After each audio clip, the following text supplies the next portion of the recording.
backdrop on. And then I'll just give it a few seconds for attendees to start coming up. We are streaming on YouTube, and then I'll start welcoming everyone. Demi, you're the best. Thank you.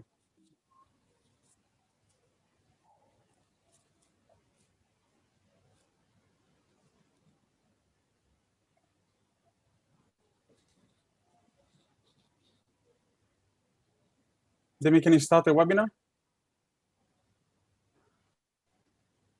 All right, we'll go. Thank you very much.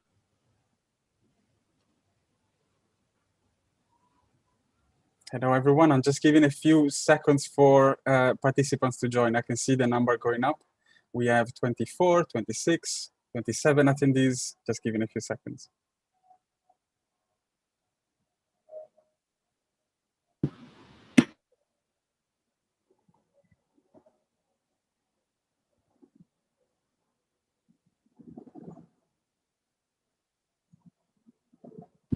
Okay, I can see we're around about 70 participants.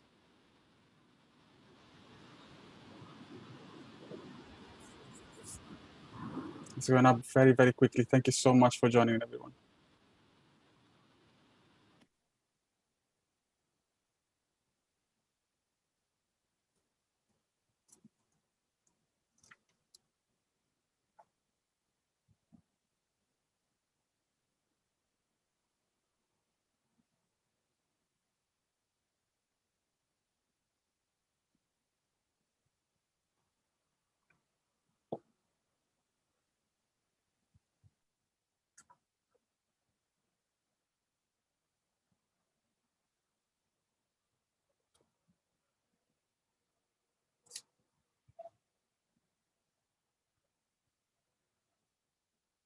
Just giving a few moments, if you join now, just giving a few moments to make sure that more attendees can join us, and then we start.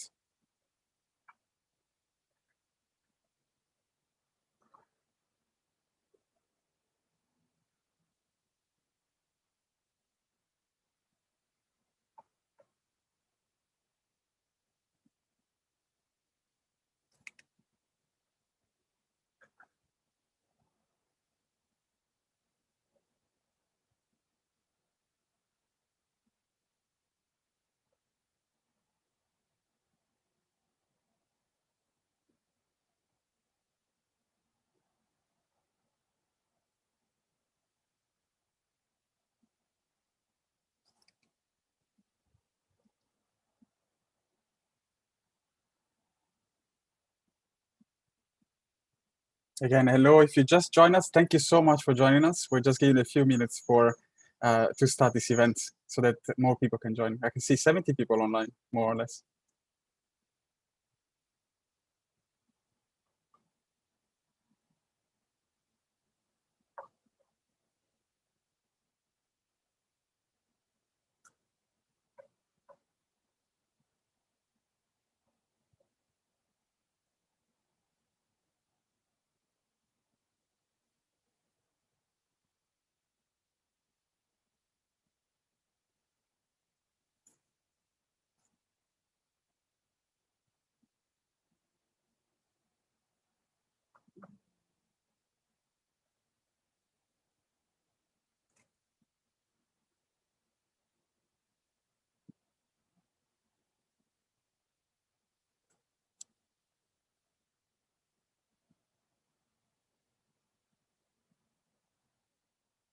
Hello, once again, thank you so much for joining. We are just giving a few minutes for more attendees to join this meeting.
Hello, everyone. Thank you so much for joining. Just giving a few minutes just to say we have the Q&A enabled and the chat enabled. I can see some hands are already going up, even though we haven't started.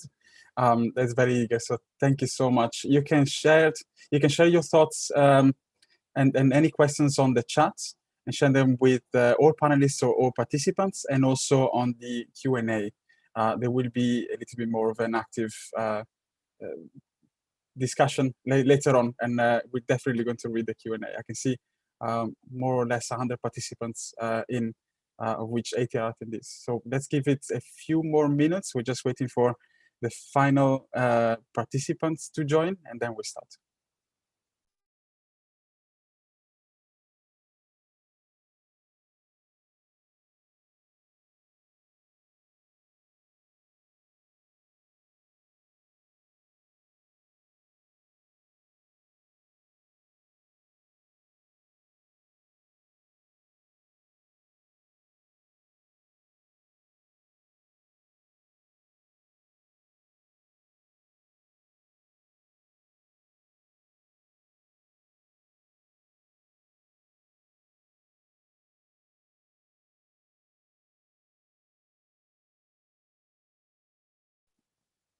Okay, while we wait, I'll do a little bit of housekeeping. Hello again, everyone. Thank you so much for joining. So on today's 1 hour and a half meeting is going to be split in 3 parts. There's going to be an opening and a substantive panel discussion, and then an open floor discussion. This meeting is also being broadcast live on YouTube. We're live as we speak. And it is being recorded in order to share it with anyone who cannot participate due to difficult time zones. And you joining from all over the world is very, very much appreciated. I'm also happy to share that the meeting is translated in French and can be subtitles in both English and French. For English subtitles, please select below the dedicated function here on Zoom. Unfortunately, if you're YouTube, we cannot help you. It's better if you join on Zoom. For French subtitles, please follow the link posted in the chat. To connect with an interpreter on Zoom, please use the interpretation button below. As I said just earlier, this event also shared the possibility to share your opinions and questions with the panelists. If you would like to share any thoughts or questions in the discussion, please raise them in the Q&A box or in the chat on the screen. We're also collecting questions and opinions on our social media platforms and on YouTube, so please do not hesitate to share them there. We are UNOHRLS on Facebook, Twitter, Instagram, and YouTube. And if you're a panelist, please mute your microphone. If it is not your turn to speak, when you're speaking, please turn on your camera.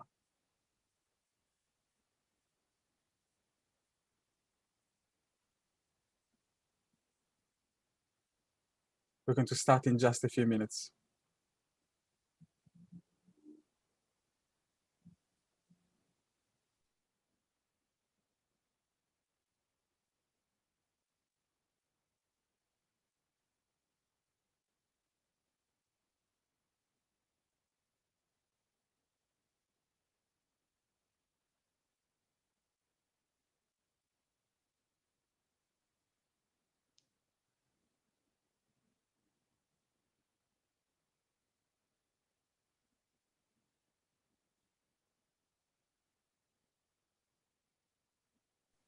Okay, let's start.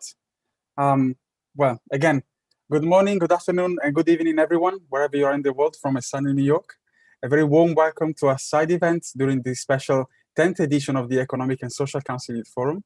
This side event is organized by the Office of the High Representative for the Least Developed Countries, Landlocked Developing Countries, and Small Island Developing States, UNOHRLS for short, and co-organized by Bangladesh, Malawi, Qatar, and Turkey, as well as the Major Group for Children and Youth, MGCY, and the International Coordination Meeting of Youth Organizations, ICMIO. My name is Nicholas Chelin, and I'm a Public Information Officer at UNOHRLS, and I'm your moderator for this session. First of all, allow me to start by extending a massive thank you for joining us and for making the time despite the challenge of time difference. We're bringing together young people from all hemispheres to provide a platform for youth of LDCs, least developed countries, and development partners to, one, share their perspectives on the role of youth in shaping the development agenda of LDCs, and two, share the challenges in addressing the potential of youth in LDCs in achieving the transformative recovery of LDCs. The results of the discussion will feed directly into a youth declaration to the 5th United Nations Conference of Least Developed Countries, LDC5. And the discussion will also support the intergovernmental consultations on the new program of action of LDCs to be adopted in January 2022 in Doha, Qatar. Now, without further ado, let's move on to the opening segment of the meeting. This is an event organized with and for young people, so let's hear from a young person first. For a video message, apologies, by Ms. Jayatma Wickramanayake, the United Nations Secretary General's Envoy in Youth.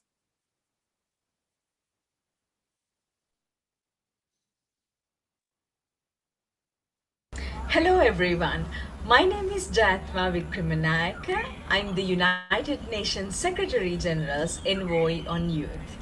And I'm very excited to welcome you today to this important event on the sidelines of the Economic and Social Council's Youth Forum. This year is a special year for the ECOSOC Youth Forum because it marks the 10th year anniversary since the forum first started.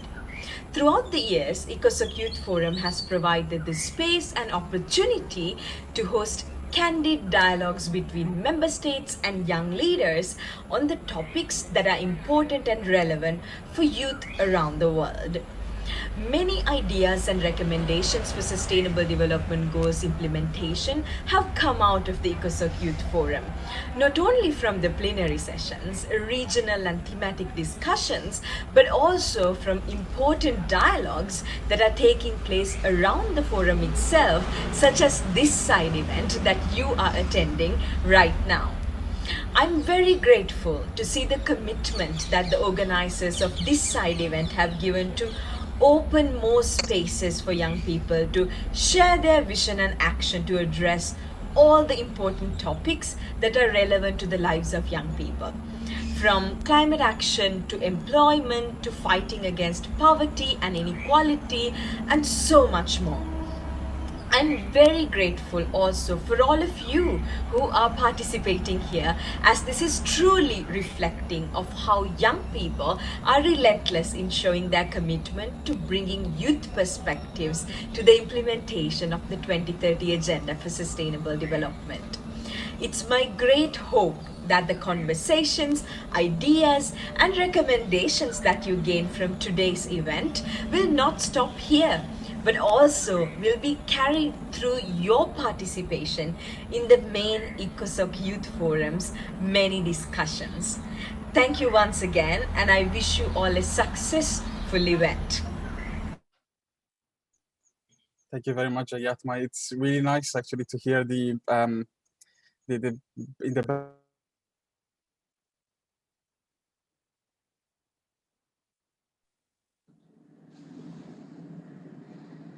Apologies, I was muted.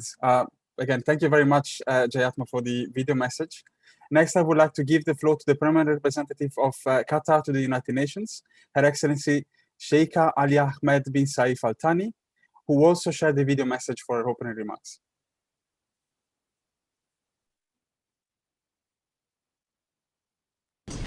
Excellencies, I commend both the Secretary General's Youth Envoy and the USG and High Representative for LDCs, LLDCs and SIDS for organizing this event. It is encouraging to see the participation of youth representatives in this event, including a representative from my country, the State of Qatar. We're very much looking forward to hearing their perspectives and valuable insights. In LDCs, young people are among the population groups most affected by the devastating impact of the COVID-19 pandemic, especially on education and productive employment. As we embark on the response and recovery from the pandemic, the youth are well placed to play a significant role in accelerating these efforts. Therefore, policies and support measures need to pay special attention to ensure the well-being of the youth and future generations. We must focus on promoting science and technology-based education for the young people that prepares them to enjoy the full potentials offered by modern technologies.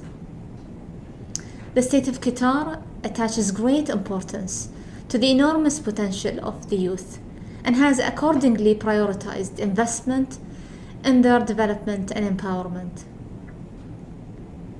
This priority has been implemented through a number of programs and initiatives aimed at providing sustainable impact in the lives of young people, including in the LDCs.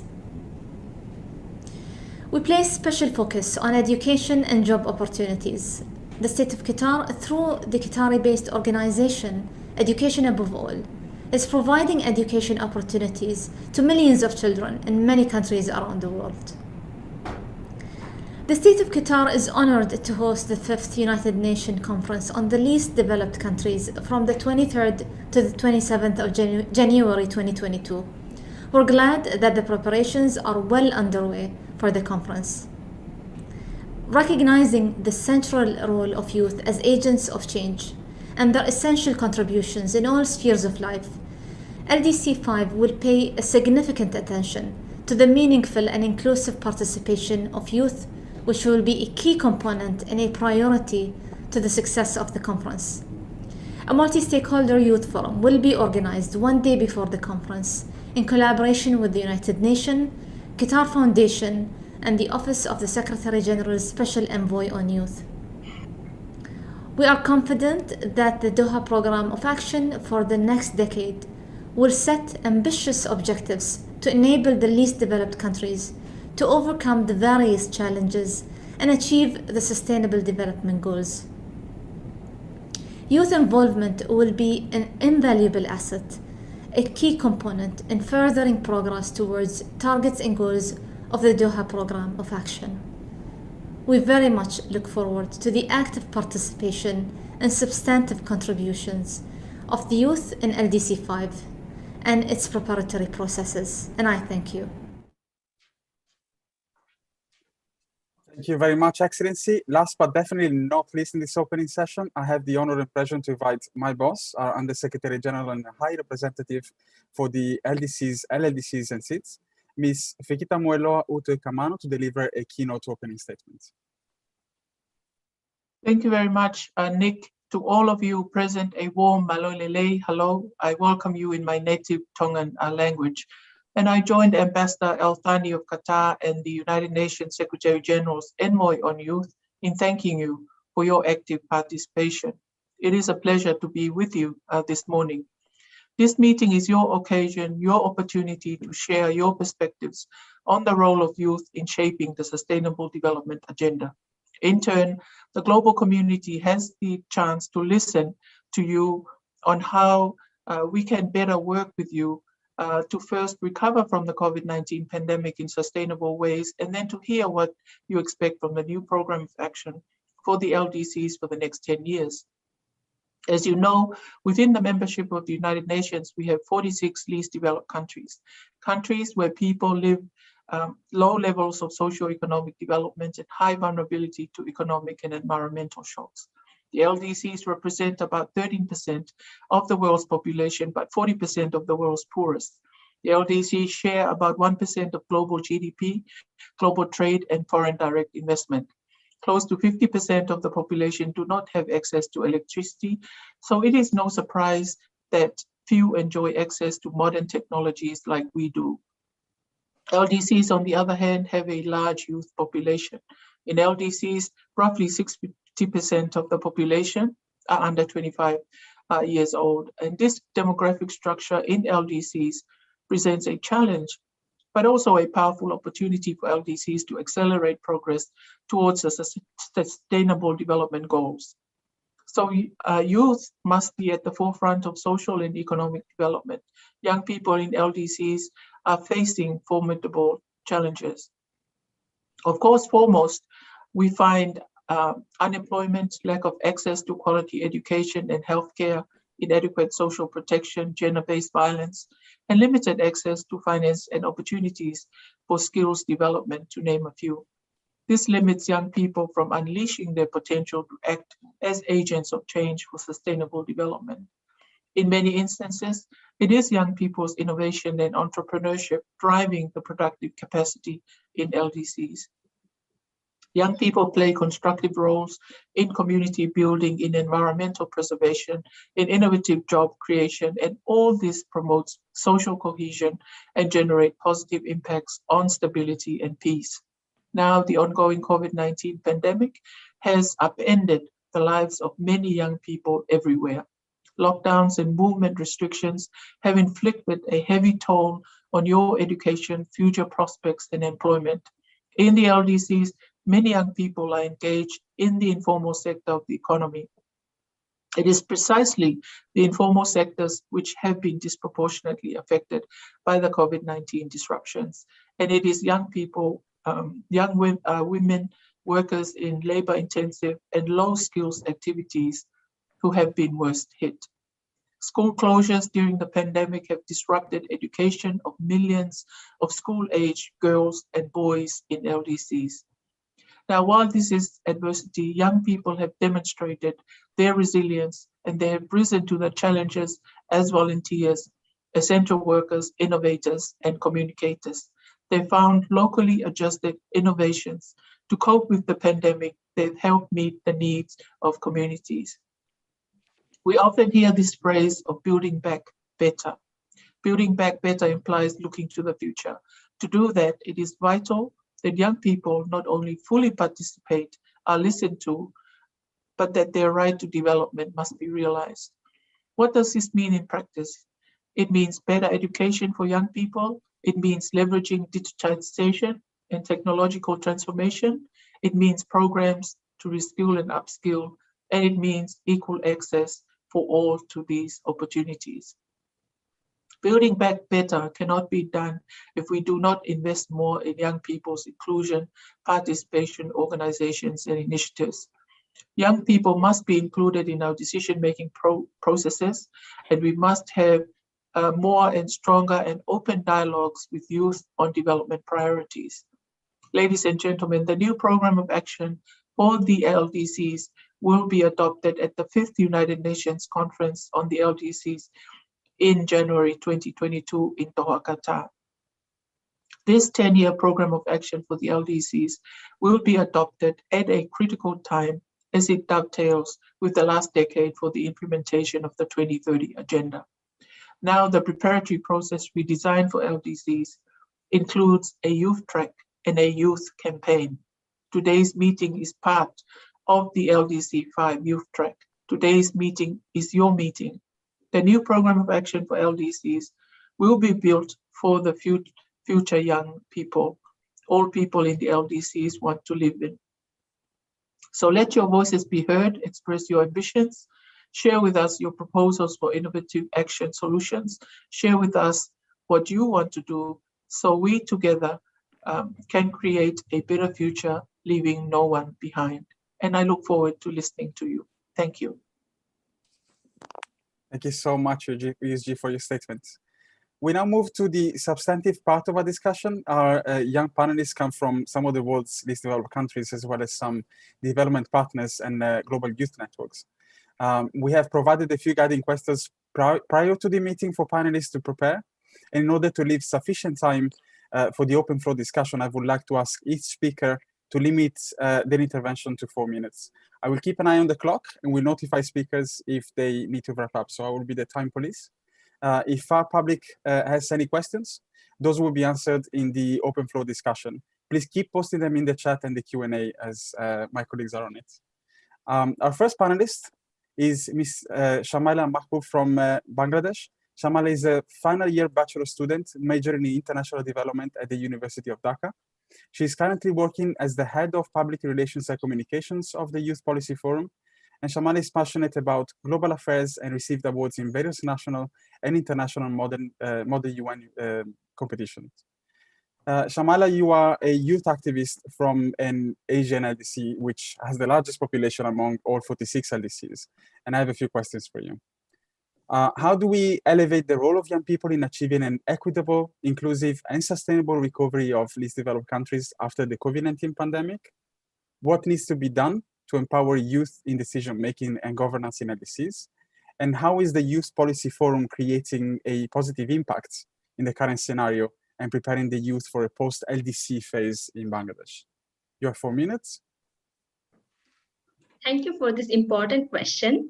Greetings to all my fellow panelists, all the participants of this program, and everyone watching it right now.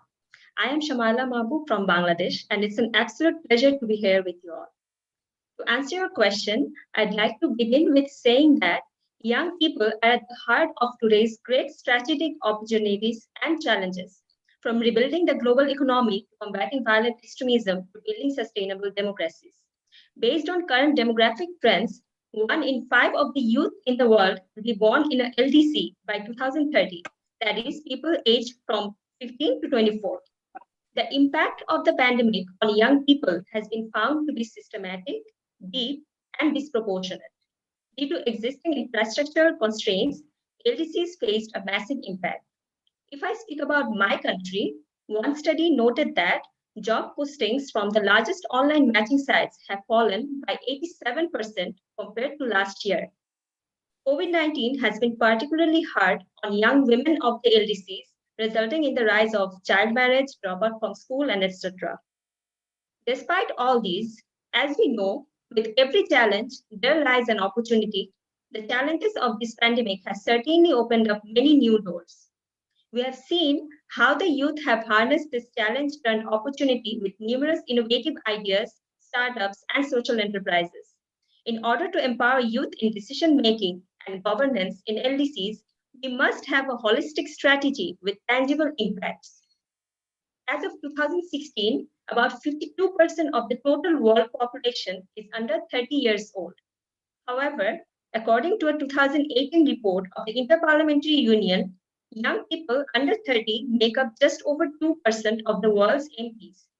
This says a lot about how much we should focus on youth civic participation. I work for an organization called Youth Policy Forum, or YPF as it's commonly known. We are working to increase the participation of Bangladeshi youth in policy making, policy discussion, and policy advocacy. What we have found is that the conception of Gen Z being indifferent to politics is wrong. But for making them interested and participate, we must first ensure that their voices are being heard. That is why civic institutions need to change and adapt to the needs of the youth very fast in all LDCs.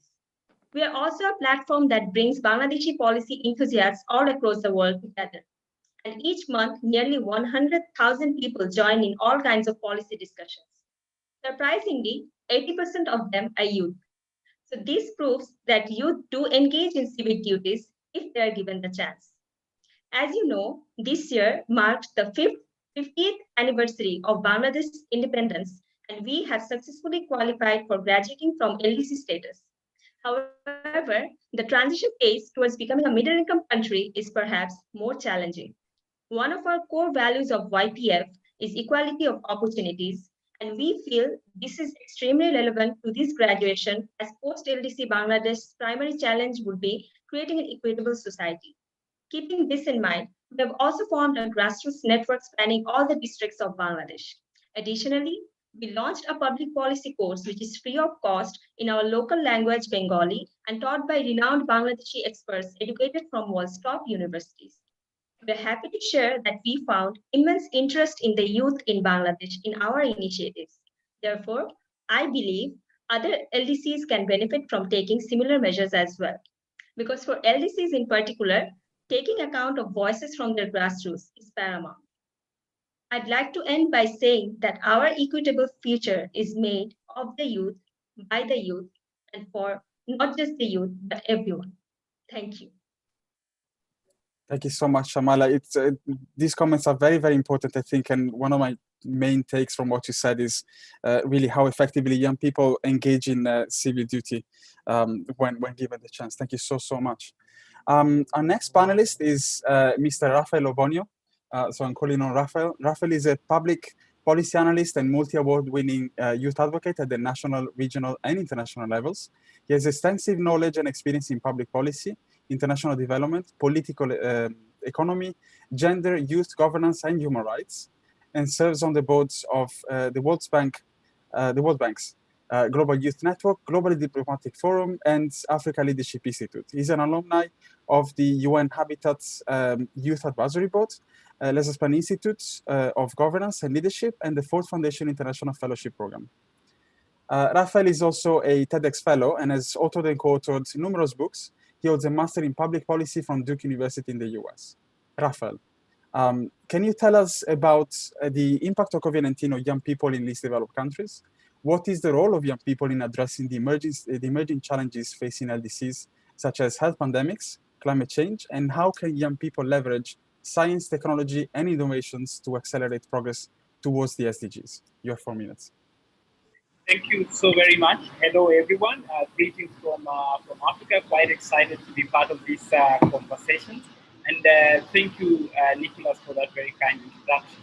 And to your question, first I want to make 3 preliminary key remarks. One is what the High Representative already mentioned, the significant large number of youth in LCDs.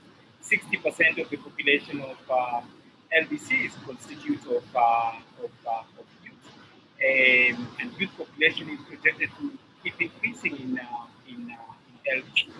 The second remark, the preliminary remark I want to make is concerning the population of the fact that 33 of the 48 LDCs are actually in sub-Saharan Africa, which has the youngest population. 70% of the population of sub-Saharan Africa is below age 10. I also want to flag the fact that this very high number of young people is an opportunity for LDC's growth, but only if we empower these young people, only if we invest in these young people, only if we involve these young people, only if we support these young people to realize their full-based and also I want to just as a preliminary remark, emphasize the fact that the greatest asset, or rather one of the greatest assets that we have in so we must harness their potential, their energy, their creativity, and their talent if we want to. On the impact of COVID-19 on youth in LDCs, the pandemic is inflicting multiple shocks on young people. It is not only destroying their jobs, their employment prospects, their livelihood, it has also disrupted education, training, and learning for young people. And it has also caused serious impact on the mental well-being, human rights in countries, and their development. Take an example of education. Young people have now, education has been disrupted, and many young people are now forced to engage in distance learning or digital learning. And you will find that in most LDCs, young people have no access to some of these digital tools and platforms. There's a study that was released recently, and only 20% of young people in LDCs have been able to access digital platforms, compared to over 70% in high income countries. So digital divide is the High Representative already also mentioned that a majority of working young people who are working are actually the informal sector. 80% of working population of young people are actually in the informal sector. And this has been hard hit. And as a result of that, joblessness, as a result of COVID-19, joblessness amongst young people has increased. What is the role of young people in addressing the emerging challenges facing LDCs? Definitely, young people have an important role to play. Their energy, their creativity, their innovativeness, their talent are required to address some of the challenges that we are facing, whether it is climate change, whether it is the health pandemic, whether it is the various challenges we are facing around the globe. So young people need to step up and take action, and I'm encouraged and inspired by the many young people who come forward to address some of these challenges. Also, it is very important for the governments in LDCs to provide an enabling environment for young people. to be able to engage in some of initiatives to find solutions. And lastly is on how young people can leverage on SDIs to accelerate progress towards the SDGs. Definitely as the program of action road science, technology, and innovation play a critical role in alleviation of poverty, but also it's critical for rapid development. So youth should leverage on science, technology, and innovation, and also their power to try and innovate and develop lasting solutions to socioeconomic and environmental challenges. And let me just end by emphasizing the fact that young people are actually the torch bearers of SDGs and 2030 agenda. And it is extremely important to ensure that we involve them and that they are not left behind. Because if young people are significantly the largest population of LDCs, leaving them behind means that we are leaving LDCs behind. We cannot grow, we cannot make headway until or unless young people are. Thank you so very much. Thank you so much, Rafael. I completely agree with you. It's particularly something that we like to say at OHRLS is the race to achieve sustainable development will be lost or won in the least developed countries. And also thank you for talking to us about the impact of COVID-19 on young people, which is quite extensive in its damage, particularly on young people's education and livelihoods. Thank you so much. Now I would like to introduce to you Ms. Atupele Ngonga of Malawi. Atupele is a youth leader from the North region of Malawi. She's interested in youth development, gender and employability programming in Malawi with a growing interest for activities in sub-Saharan Africa. She has been part of community development structures that push for the development agenda at district and national level to make sure that young people are participating in development intervention in their communities. Atupele envisions a society in which young people are challenged and given a platform to exercise their full potential in contributing to the development of their nations. And currently, she's the General Secretary of the National Youth Network in Malawi. Atupele, as a woman and as a young leader in an African LDC, what do you think the new program of action for the least developed countries for the next 10 years should include in order to achieve young people's vision for a better and more sustainable future? You have 4 minutes too. Hello, thank you so much. Greetings from Malawi. My name is Atupele Ngonga. I'm the General Secretary for the National Youth Network. In this network, we work with youth groups across the nation from all the regions. So from the question that you've raised, Nicholas, I have 3 points that I will explain. First, I want to talk about the participation, youth participation.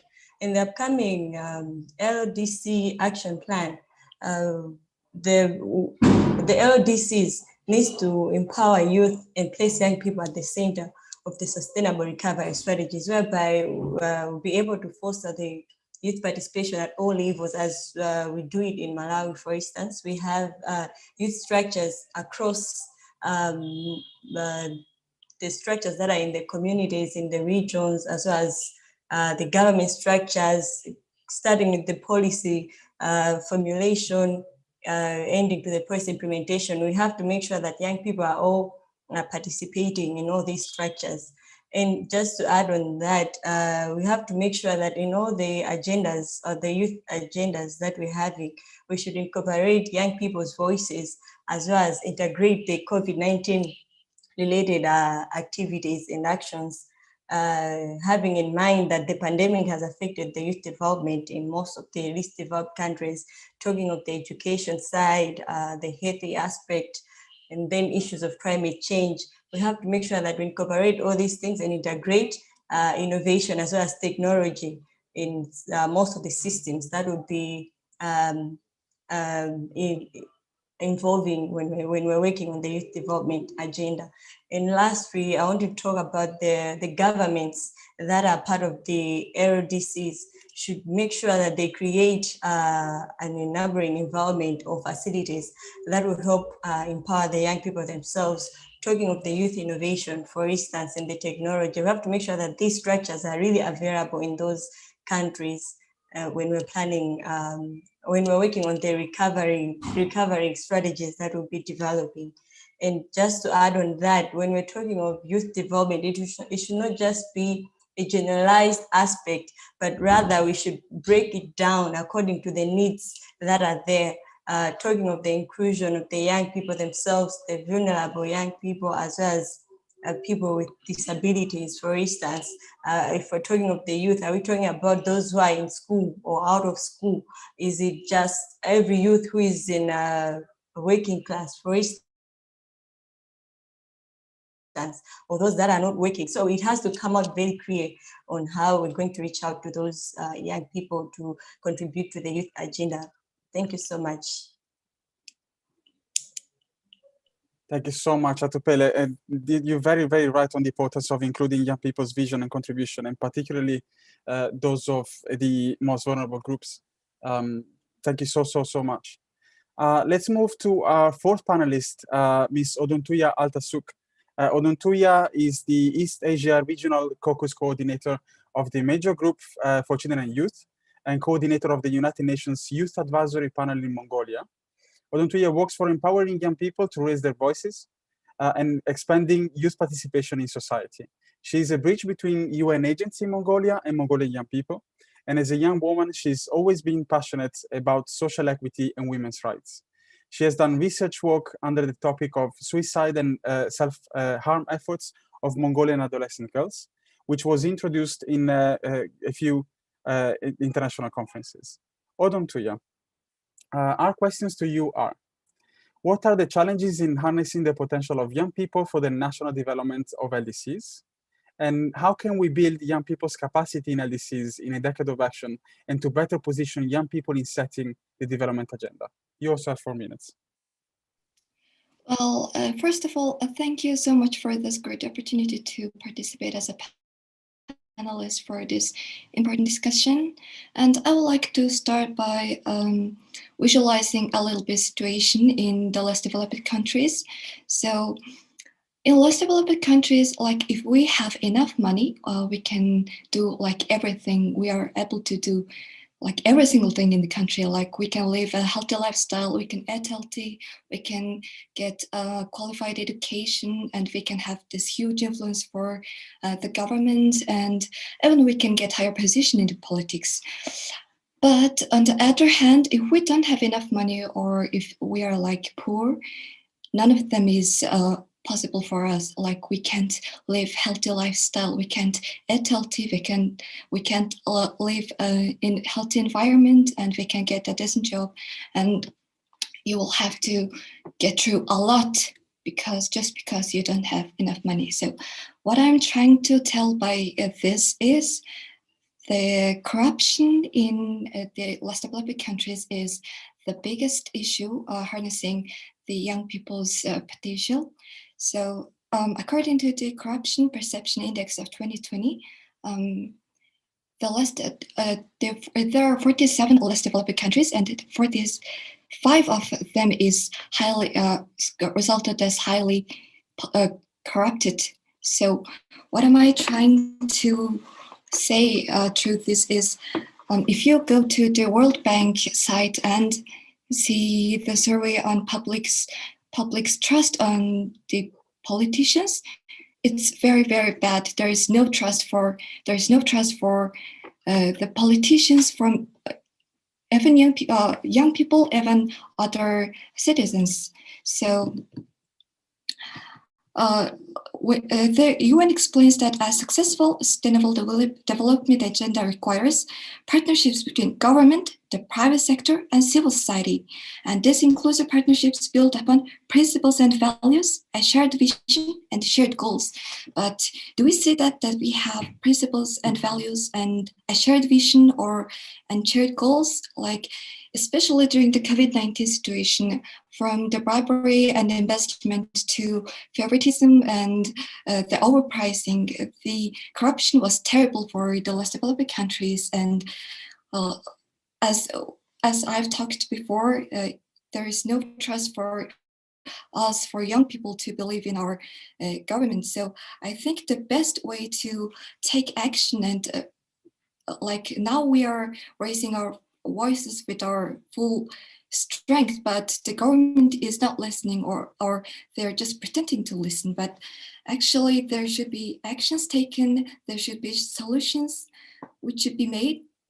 But there are those problems. So the solution for this may be the simplest way, and this is when the youth just take care about themselves better, loving themselves. For a fact, the health issue is becoming a problem because we're not caring about our health. We're smoking a lot of cigarettes. That's the cause of the problem. So if we just take care about ourselves, if we care about our health issues, so then it will not be a big problem. So it may be very hard for you to. It might be very hard or very easy from what perspective you see it from, but just thinking about ourselves, every single young person taking care about themselves will be just the easiest and the most productive way to achieve the goals, and a big part of taking an action. And if you see the youth engagement, in politics, only 1/4 of the total young people is active or considered about the social issues. But what about the 3/4 of the young people? That's the grassroots, that's the mass, but they're not very engaging for the politics. So what I'm trying to say is that every single of young people is to take better care about themselves. If we take better care of ourselves, then the problem will not be big. So thank you very much for your attention. Thank you so much, Adnunti. You're right on time, and thank you so much also for sharing your views on how we can make sure that young people's trust towards leadership and governments can come back from the dramatically low level it is, and also your last point on the importance of self-care, particularly during this COVID-19 pandemic. It's of great importance. We can see that there are a lot of questions coming up on the Q&A and the chat. Please keep putting those in. My colleague Yuxin is doing a great job at gathering those and sharing them with the panelists for them to prepare. So now I would like to invite Mr. Nasser Al-Kabi. Nasser is a young researcher at the Ministry of Foreign Affairs of Qatar. Before joining the Forest Service, he was the general manager of his family business. He helped the company grow by setting up social media presence and establishing an efficient sales and marketing department. Nasser is a graduate of the Montfort University in the UK, where he majored in politics and international relations. And Nasser I'm going to call on you. So Qatar is going to host the 5th United Nations Conference on the Least Developed Countries in January next year. As a young person from the host country, I'm going to ask you the same question I asked just earlier. What do you think the new program of action for the LDCs for the next 10 years should include in order to achieve young people's vision? You have 4 minutes. Okay. First of all, I would like to outset and express my sincere thanks for the organizer of the convening today's side event. And it's an honor and privilege to participate and be provided with the opportunity to speak in this important side event and join the other youth representatives. I believe it's a great opportunity to share the experience, perspectives of young people and address the emerging challenges and achieve inclusive and sustainable development. The 5th United Nations Conference, the Least Developed Countries that State of Qatar will host on the 23rd until the 27th of January 2022 will be a great opportunity to address the unique challenges facing by the LDCs. The Doha Program of Action for the Least Developed Countries for the next decade will be the first program of action after the adoption of the 2030 agendas for the sustainable development in the light of emerging challenges and dire consequences of the pandemic. This program will be critical importance to respond to the needs and the priorities of LDCs. To achieve young people's vision for a better and more sustainable future, the Doha Program of Action should build synergies with 2030 agenda and goal targets. to ensure that the youth needs, priorities, and equality reflected. This can't be done without a direct contribution of young people and LDCs to the creation and delivery of the Doha Program of Action, which will be crucial. This will generate a positive momentum to achieve the transformative change needed, especially with the current expansional circumstances, and will also provide an important insight into the way forward. As youth unemployment remains a major concern, the Doha Program of an Action should address this issue, as well as issue including but not limited to the development of need of young people and LDCs. In the face of emerging challenges, promoting young people and LDCs economy empowerment, ensuring that they are provided with opportunities to acquire the knowledge skills needed fully and effectively participate in their societies. Achieving young people vision for a better and more sustainable future requires creating an enabling environment for youth population and adequate entrepreneurial skills, access to finance and relevant infrastructure and institutional facilities. The important and significant contribution of young people and their enormous potential should be organized with the new program of action. As a youth around the world are playing a crucial role and contributing positively in all spheres of economic, social, political, and cultural life. The new program of action for the next decade should also highlight the importance of ensuring increased participation of youth and youth-led organizations in the formulation and decision-making process at local, national, region, and international development strategies and policies is needed. It should also highlight the importance of a mission national development policy strategies. Investments in education and youth employment action that ensure that young people around the world have equal opportunities and access to information and communication technologies, which are all key factors to enable young people to acquire the necessary skills and build their capacities. Given the importance to the role of the development partners in supporting LDC policies, programs, the new program of action should also highlight the action by development partners. The meaningful engagement of the youth will crucially or critically and paramount importance to the successful implementation of the Doha Program of Action for the next decade. I truly believe we as youth representatives must continue to play an active role to set a path in which our aspirations and perspectives come to fruition where no youth is left behind. I feel privileged that I come from a country that pays particular attention to youth development and believes in their full potential, where young people are well occupied with the required skill. To conclude, I would like to express my deep appreciation to the envoy of the Secretary General on Youth and commend her imperative role and diligent efforts addressing our needs and priorities within the United Nations system and beyond it.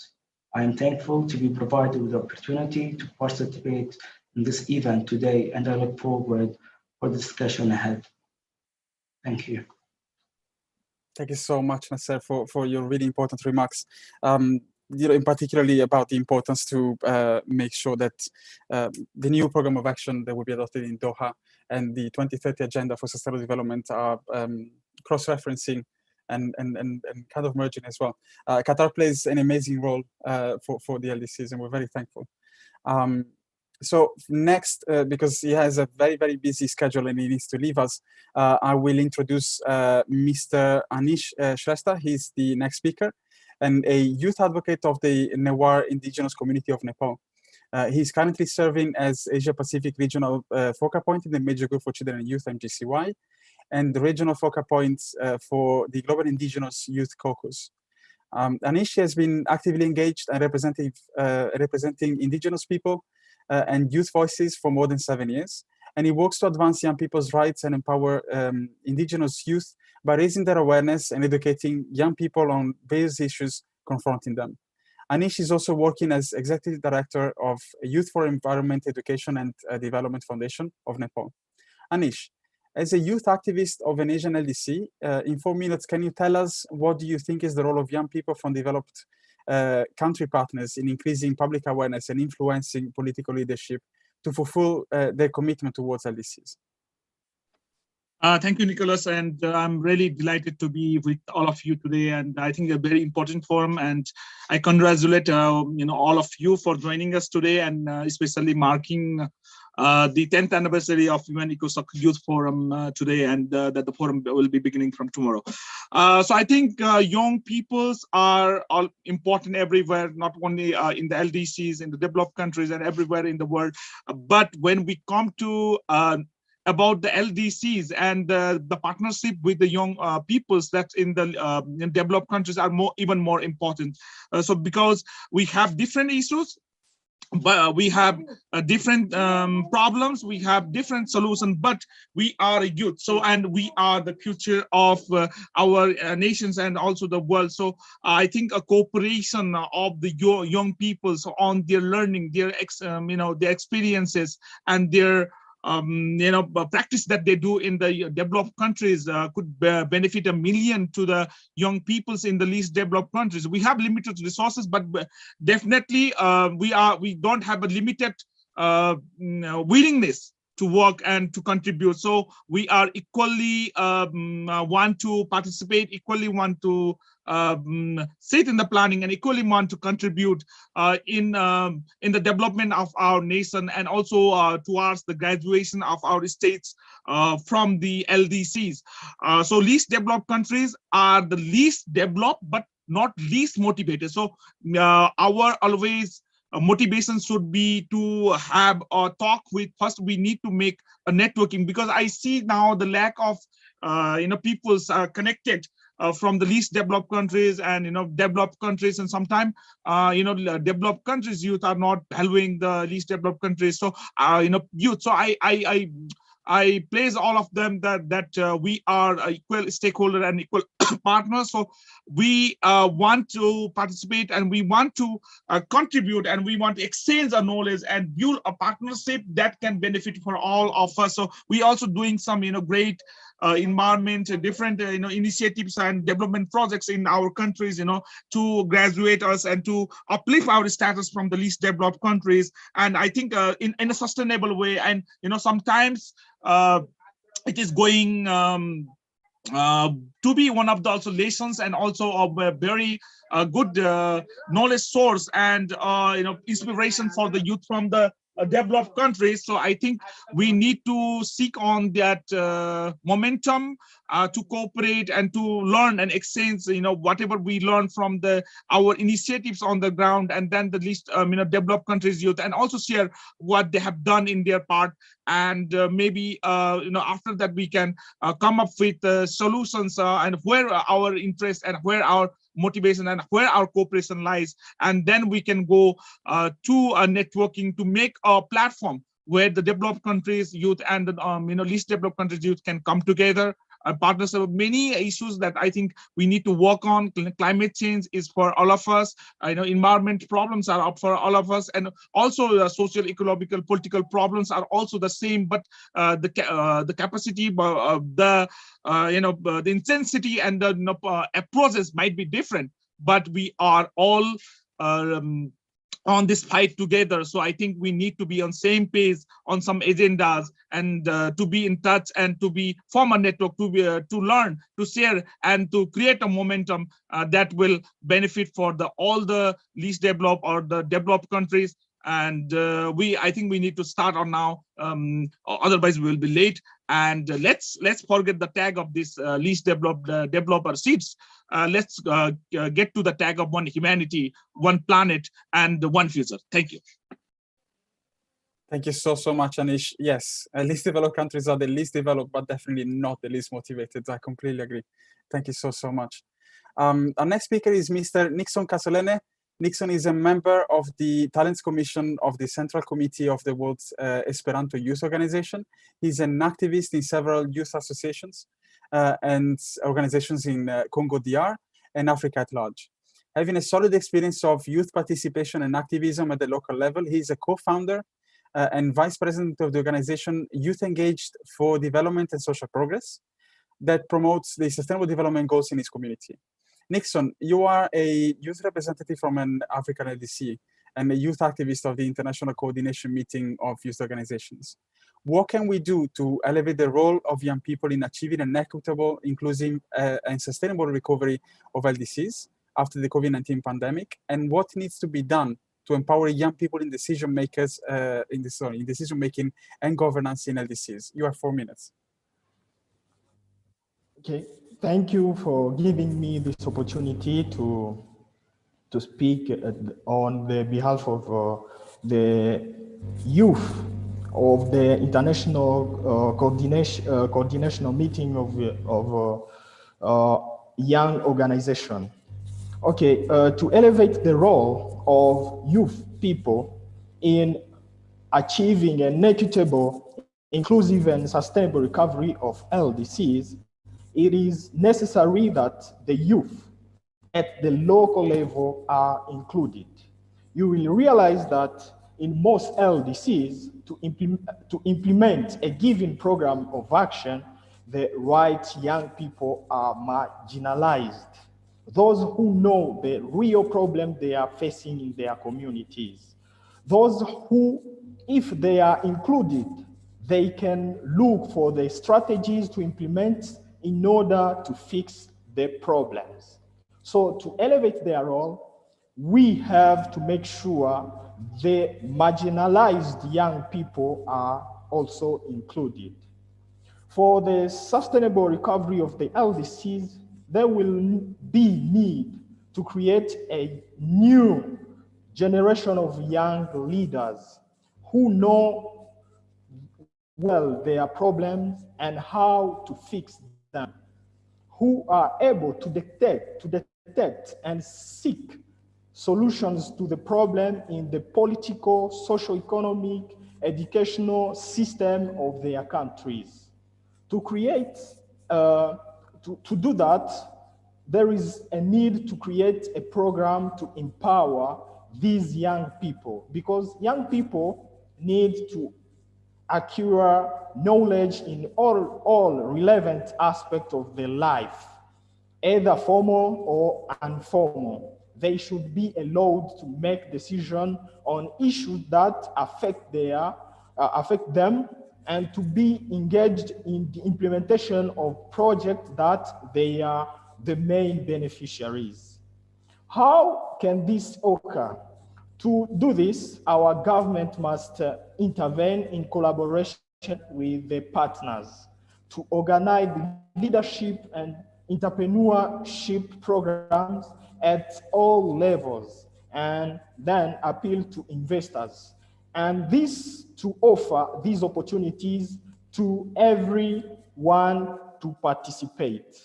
Train a generation of young leaders who will be able to detect problems in their political, economic, educational systems.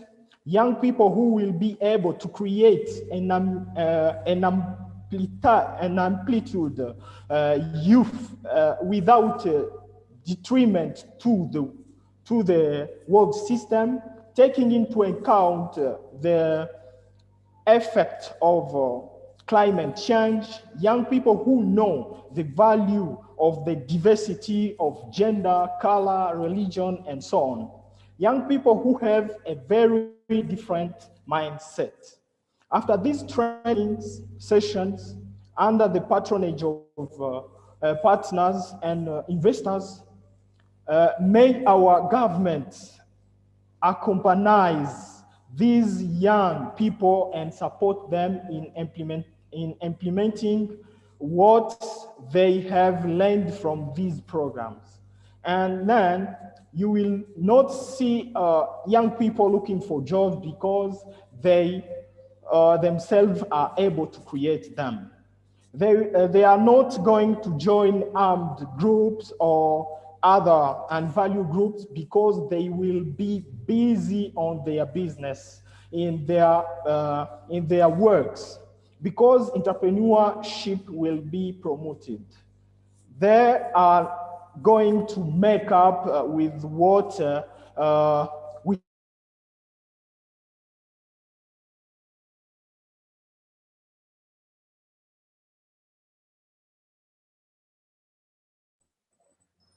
I think Nixon's video and audio are frozen. I don't know if it's just for me. No, it's for everybody. No, it's for everyone. Okay. Okay, so we'll come back to Nixon in a little bit. I think in the interest of time, I will introduce our next speaker. Okay, so let me introduce you our next speaker, next panelist, Mr. Taha Ayyan. Taha currently serves as the president of the Islamic Youth Corporation of Turkey. He graduated from the Faculty of Law and Faculty of Economics and Administrative Sciences of the Istanbul Bilgi University. He has also finished a master program on EU relations in the RE University in Brussels. Taha was also working as a research assistant and published several articles and reports about EU administrative law. He's the founding president of the Liberty and Justice Association of Turkey. Turkey was the host country of the 4th UN conference on the least developed countries, which adopted the Istanbul Programme of Action for LDCs for the decade 2011-2020. As a youth representative from Turkey, Taha, what is your view on the implementation of the Istanbul Programme of Action in the past decades? Thank you very much. First of all, I would like to greet each and every one of you, the guests and panelists who are with us today. It's a great pleasure to be part of this valuable event, which is an opportunity to share the thoughts and ideas on how young people can strive to create a better world, given all the global challenges we are currently facing. I wish this program could be held on the ground, but I believe we will reach more people through online as well. Primarily, as we all know that Istanbul Programme of Action was adopted at the 4th Least Developed Countries Conference held in Istanbul in 2011. The IPOA had put forward an ambitious vision to promote sustainable and inclusive development in the LDCs with the contribution of all stakeholders.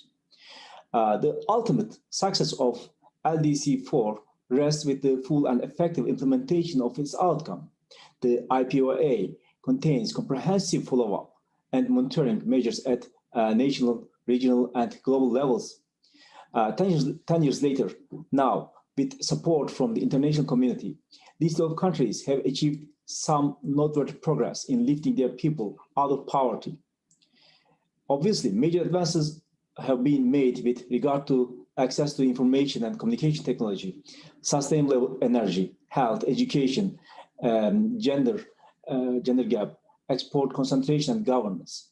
On the other hand, at the other side of the coin, however, only 3 countries have graduated from the LDC status. As we strive to implement the 2030 agenda, we need to increase our efforts to ensure that LDCs are not left behind.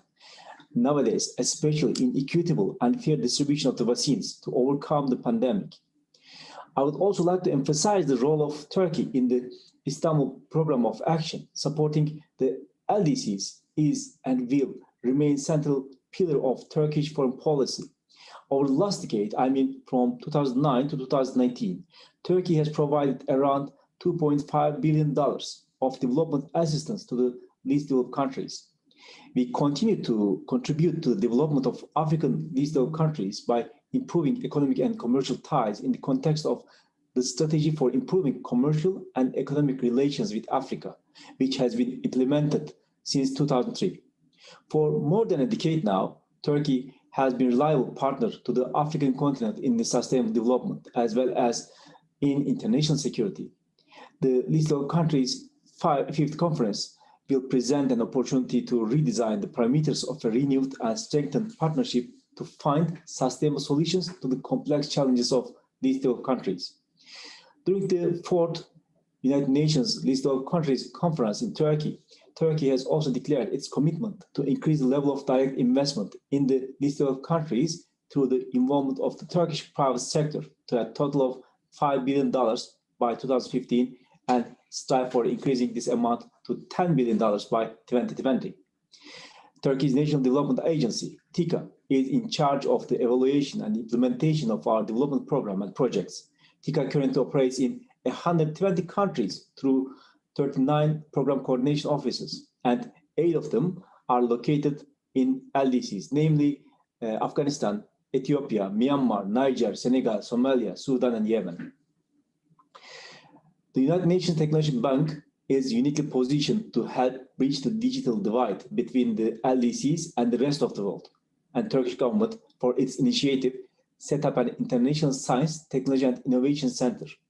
Consultations are underway between the UNECTAD and TÜBİTAK on the establishment of the center.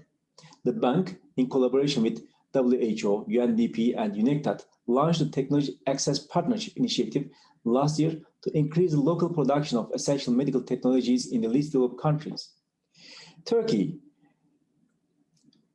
with the UNDP, carried out the second phase of Partnership in Development program only for the LDCs. In this context, 5 LDCs, Angola, Rwanda, Benin, DRC, and Laos, were supported in the fields of vocational education, smart governance practices, energy, and strengthening the gender equality gap in the private sector. Another initiative that Turkey established with the UNDP was the Istanbul International Center for Private Sector Development in 2011. Turkey has provided tangible and intangible support to the preparatory meetings and will continue to cooperate with the brotherly state of Qatar for a successful conference, where the 5th United Nations Conference on the Least Developed Countries will be held in 2022. In the next program of action, we need to focus our efforts on building productive capacities and promoting structural transformation of LDCs. We should prioritize mobilizing domestic resources and creating enabling environment for private investment. We will also need to work on how to prevent unfair trading and financial rules, subsidies, and other policies. The United Nations system needs to improve its efficiency and coordination to provide effective assistance to the LDC as well. The graduating countries should be well assisted in the formulation and implementation of their development strategies. The success of the new program will depend on the determination of the LDCs as well as the actions taken by the International Committee. As a bureau member of the LDC-5 Preparatory Committee and the co-chair of the group of Friends of LDCs, Turkey will not spare any efforts for an action-oriented LDC-5 conference. Thank you very much for your patience and attention. Thank you so much, Taha, for great remarks, and particularly on the facts that you know, the rollout of the vaccines plays a very, very important role in making sure that the LDCs will not be left behind, and hopefully that will be solved through various initiatives, including the COVAX facility from the United Nations and many partners. Thank you so much. We now have our final panelist, Ms. Yugratna Srivastava. Yugratna is an engineer by education from India. She has been involved in environmental advocacy since a young age. She works for Plant for the Planet, a youth-led organization working in more than 100 countries, focused on deforestation, climate change education, and created adaptation pathways for communities in the Global South. She also serves as elected focal point of MGCY to UNEP, and she has received many awards for her work, including for her work for girls' empowerment. In 2020, she was nominated by the United Nations Secretary General as one of the 60 champions globally for the UN Food System Summit. Yugratna, your question is, how can young people in LDCs contribute to the creation and delivery of the new program of action for the least developed countries? We would also like to hear your views about youth engagement in building climate resilience in LDCs based on your experience in the field. You have 4 minutes. Thank you. Thank you very much, Nicholas, and for the kind introduction and also giving me the floor. We also thank the OHR-LLS team, the Presidency of Qatar, and the engaged member states for convening this session here today, which also kicks off discussion on the youth track in this process, as we understand. The reasons why we need to empower, engage, and work with young people have already been highlighted by previous speakers. From young people being rights holder group, which will face the impact of today's social and environmental crises, to young people amounting to over 60% of world population when it comes to LDCs, the reasons to engage young people are paramount. While the UN commemorates its 75th anniversary and we are in the process of developing the second 10-year action plan, let us not be under perception that we have next 50 or 75 years to solve the crises that we face here today. Action and unprecedented action is needed within next months, and we need it very urgently. Let us be guided by reality. By the time the conference takes place next year in January, hundreds of young people, among which children and young women, would have lost their lives to climate change, to sea level rise, and to COVID-19 crisis. Therefore, the problems that we are tackling are happening right now and not something that would happen in the future at some point of time. Focusing on the first bit of your question, Nicholas, that how can young people contribute to the creation of the next year's 10-year plan? The answer to this, from our perspective, lies in consultations. Consultations that meet young people where they are at. In the lead up to the event in January next year, there will be several key moments where young people will be engaged in the UN system and will be mobilizing. This, among other things, includes youth forums and consultations in the lead up to the COPs of the Rio Convention, the UNIA process, and the Stockholm Plus 50 process, where several regional and global consultations are being planned. Youth spaces across youth constituencies and engagement mechanisms in the UN system where they exist that would be meeting and consulting in the lead up to January next year. One example is that in the lead up to the World Environment Day 2021, which theme is ecosystem restoration, together with UNEP and FAO and UN partners, we are convening one of the largest youth mobilization across the three pillars of nature action, climate action, and pollution action. Engagement of youth groups from LDCs, LLDCs, and SIDS is something we want to integrate to this as one of the core elements. And we invite the host country and OHR LLS Secretariat to engage with the youth groups that are involved in this. While these are, of course, parts of picture from environmental and development nexus, there are youth convenings happening across humanitarian, peace and security, and human rights nexus as well.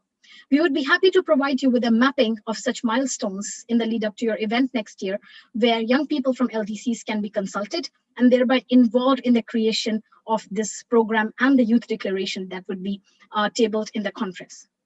We also want to highlight the need for direct engagement of young people.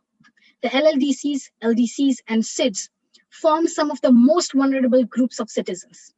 The realities of each country is unique, and we need to meet young people and youth organizations, like I said, where they are at.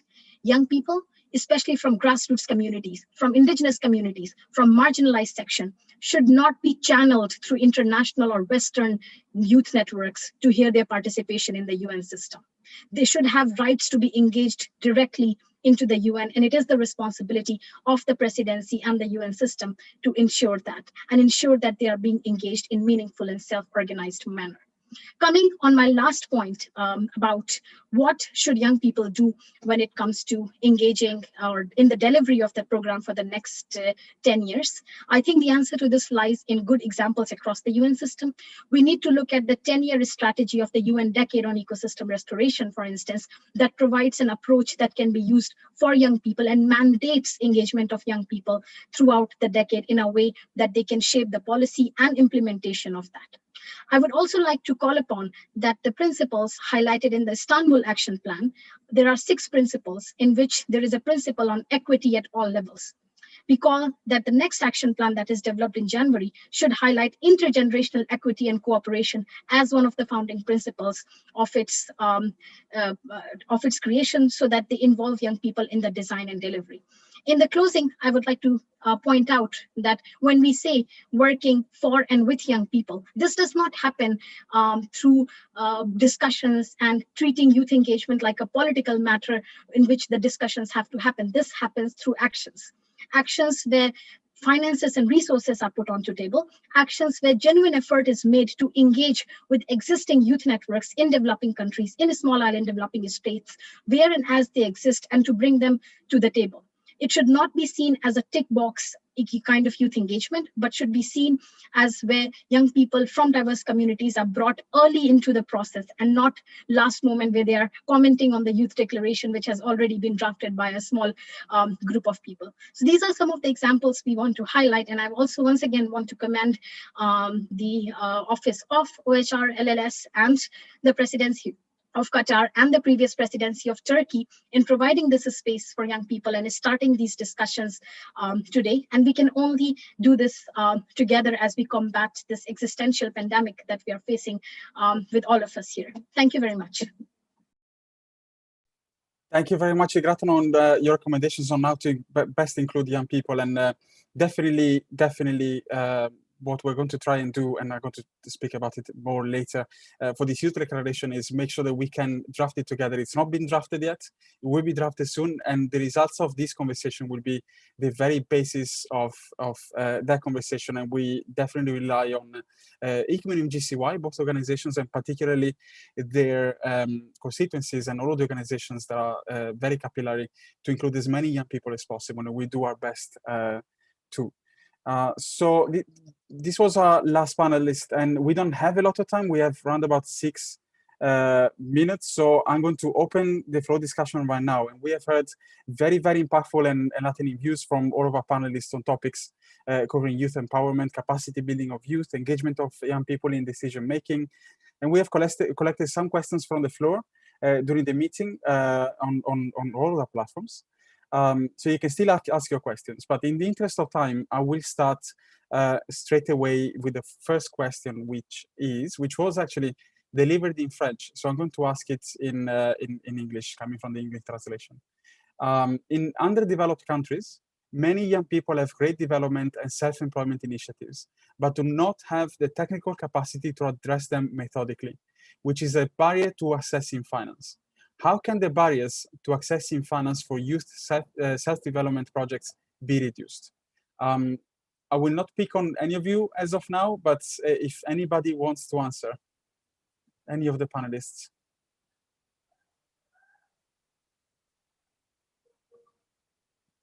Okay, I will pick on some of you. Raphael, you look like you want to answer. Can you? What are your thoughts? No, my quick thoughts are just that we really need to invest beyond providing young entrepreneurs in developing countries or least developing countries with finances. We also need to look at other challenges that they face. For example, training. We need to also have robust training programs. Access to markets. We need to have robust programs on how young entrepreneurs or young people can access markets, and also mentorship. We really need to support young people with skills and technology and knowledge that they need. That they need. And also, lastly, is just realizing that just providing money for young entrepreneurs is like throwing sort of money on problems without taking care of these other very critical items. And so we need to reach out to young people with all these items that they require to be able to grow and make progress as entrepreneurs or innovators. Thank you so much, Raphael. Anyone else would like to add to that? Okay, I will ask a second question. Let me just find it from the chat. So this question is from Sean Kuntea. Thank you so much for asking the question. What can we do to support the young generation, especially children in rural areas, and especially girls, to get a fair education as children in non-rural areas and urban areas? Who would like to answer? I wasn't going to pick on you. I'm going to pick on Atupele. Atupele, what do you think? I'll ask the question again. What can we do to support the younger generation, children and girls, to get fair education as city children? Okay, of course, I was preparing to answer on how we can encourage young people to effectively participate on policy advocacy. Do you mind if I can respond to that? Yeah, sure. Why not? Okay. Well, I wanted to add on how we can encourage more young people to effectively participate on policy advocacy in least developing countries. So as I gave an example in my presentation that like in Malawi, we have youth structures, the youth networks across the nation, starting from the grassroots level, from the communities. So in these structures, we have those youth representatives who speak on behalf of young people, who act as leaders who collect the young people's voices. So when we report through those structures and those young leaders report directly to the National Youth Council, it is then that National Youth Council that speaks directly to the government and is the one that helps in enforcing some of the policies and contributing to the policy formulation. So through that channel, we can effectively participate in these policy advocacy issues in our least developing countries. Yeah, thank you. Thank you so much, Atupele. I'm going to try and ask Odontuya as well. Odontuya, you work with girls in particular, and your expertise is more towards that side on your work in Mongolia. So how can we empower more young girls, especially children, on accessing good quality education? What can we do, building on Atupele's intervention?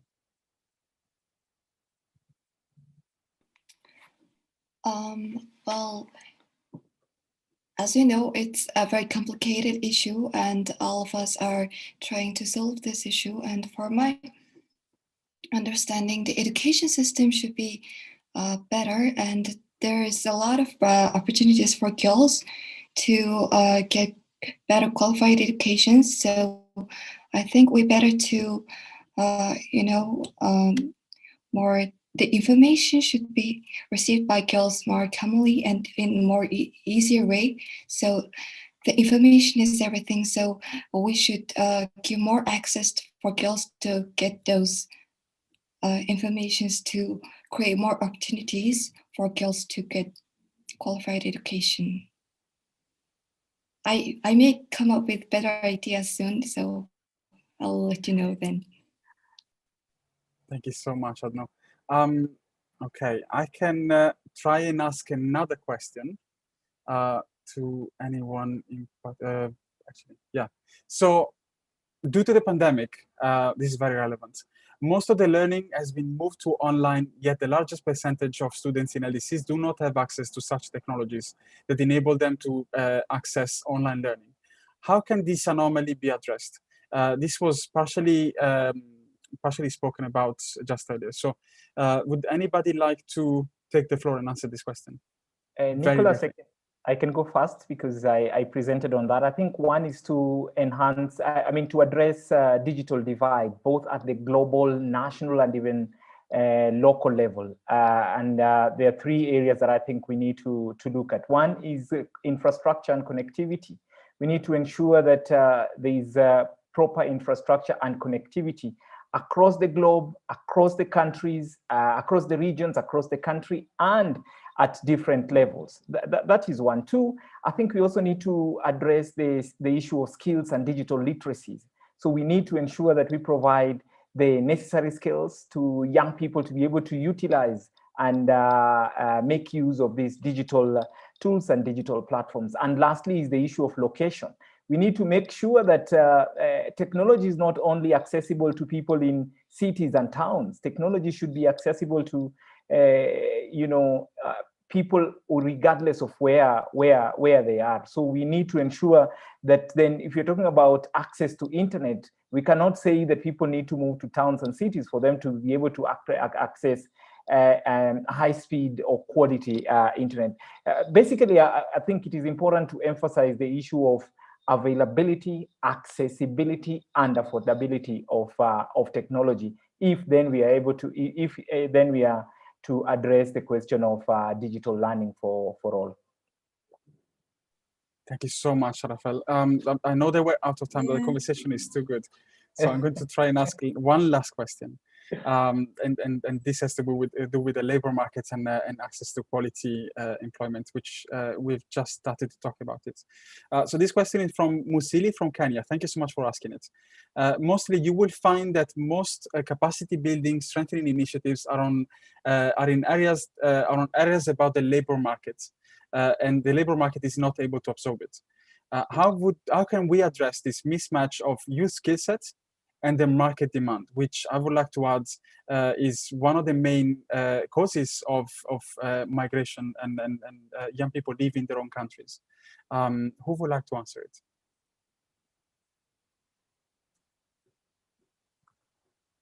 I'm going to pick no one I can you can pick on someone. Rafael, have you got an answer? Yeah. I mean, for me, it has to start with education reforms. We need to ensure that the education being offered matches the requirements of the labor market. If you look at what, for example, in many LDCs, and most importantly in Africa now, we have educated but jobless, also because universities and colleges and academic institutions are only churning out graduates, but they're not providing them with the skills and the knowledge or skill set that they require to be able to compete in the labor market. So at formal education level, but also at the training level, you will find that many industrial training agencies are still relying on the old, outdated curriculum. They do not have modernized facilities. They do not have techno-savvy tutors or lecturers for that matter. So there is need to improve the facilities, to improve the curriculum, but also the facilitators or other tutors so that they can be able to provide the kind of skill sets and knowledge that are required for these young people to be able to sort of engage more competitively in the labor market. Thank you so much, Rafael. Now, Nixon, I don't know if you have anything to add because your intervention was cut slightly short. So if you have one last point on maybe you would like to finish your statement in 10-15 seconds. Okay, thank you. But I think I've done with my intervention. Thank you. That's absolutely fine. Does anyone else have anything to add in 10 seconds? No one. Okay. So, I mean, this kind of events, to answer all those questions, we would need to go on for around about another 3 hours. Really, really good questions, and I'm very thankful to both the panelists and all the attendees for asking them, and of course to my colleagues for bringing them up. Atupele, did you raise your hand? Yes, I did. I wanted to comment on what Rafael talked about. It is also the responsibility of the government in the LDCs to create the environment or facilities that will help in empowering the youth themselves, because it won't be fair for them to build capacity of them, maybe in entrepreneurship and like, but then when it comes to the labor market itself or the selling of the products that the young people are coming up, maybe the innovations that come up after that, and then you find out that the young people, they're failing to sell out their things, it doesn't come out very right for the young people. Some of them feel demotivated that no matter how creative they can be, no matter how they can have good ideas, it still ends in the low level, like income generating activities. So it's also the responsibility for the governments that are part of the LDCs. And I think this should be also added in the program action, the plan that is that we are planning to do, that the government should take part, should be responsible, I mean, in creating that environment for the youth in the upcoming 10 years plan. Thank you. Very, very relevant and important, an important precision. So thank you so much. Anyone else have any last points? I think for me, just my last point is that we need to see in the LDCs, we need to see youth not just as a problem or people with a problem, but we also need to see youth as solution providers. So we need to harness their potential. We need to tap into their creativities and energy, because exclusion of youth is not just bad for the youth, it's also bad for the society, because we miss out on the fresh ideas of young people. We miss out on creativity of young people. So we need to really rethink the notion that excluding young people or other young people, if young people are not involved, it is them who are suffering. The society also suffer. LDCs will suffer if they do not tap or rather include and involve youth in decision making and other processes. Thank you so much. Yeah, you definitely took the words from my mouth. It's exactly what I was about to say. It's definitely that's definitely the case. So 8 minutes past 10. What I will do is I will wrap up and talk about the way forward. So we've now come to an end of today's events. And this conversation was yet another confirmation that young people are not the leaders of tomorrow, they're the leaders of today. An LDC5 process can only benefit from young people's involvement, even beyond the creation to the new program of action for the least developed countries, and especially during the delivery of it, and even beyond the monitoring evaluation of the new program of action. Young people's voices for an equitable, inclusive, and sustainable future, not only for youth, but for all, are loud and clear. And the request to be included in the LDC5 decision-making process is being fulfilled, also as we're speaking. Young people's ideas, solutions, daily impact in everyone's life have demonstrated that youth brings what youth brings to the table. So now what? This event is the perfect opportunity to share with you, as I did at the very beginning, that OHRLS will collaborate hand in hand with ICMIN and GCY and any other organization that would like to be involved to gather young people's input and recommendations to the new program of action through a youth declaration. We will ensure the process is as transparent as possible and includes the voices of as many young people as possible and as grassroots as possible. This document will express young people's vision for the future in LDCs, highlight what youth-focused priorities should be included in the program of action, and highlight the role that young people play in achieving a better future for all. Today was just the first of a series of youth engagement events and initiatives in preparation for the LDC5 conference. During LDC5, we will have a global youth forum and several thematic sessions to delve into detail on young people's needs, solutions, and vision. Details of the youth track of LDC5 will be shared on a dedicated webpage on the youth track, a dedicated webpage on the website of LDC5. So the website is www.un.org/LDC5, and OHRLS will keep you closely informed on everything that's happening. The Youth Declaration will be adopted at the LDC5 Youth Forum and presented to member states at the LDC5 conference. And both events will take place in January 2021. You will hear this so many times on all of our channels, again and again. After this meeting, we will prepare a summary report and share it on the website of LDC5. And finally, on behalf of OHRLS and other co-organizers, I would like to thank you all, thank all the youth panelists for such an amazing conversation, thank all the participants from across the world for your active engagement, and I wish you a wonderful rest of your morning, afternoon, evening, or night, and keep an eye on our social media and website for more news and opportunities. Thank you so, so much.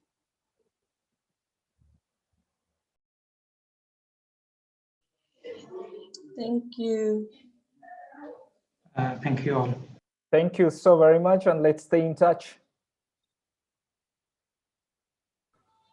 Thank you.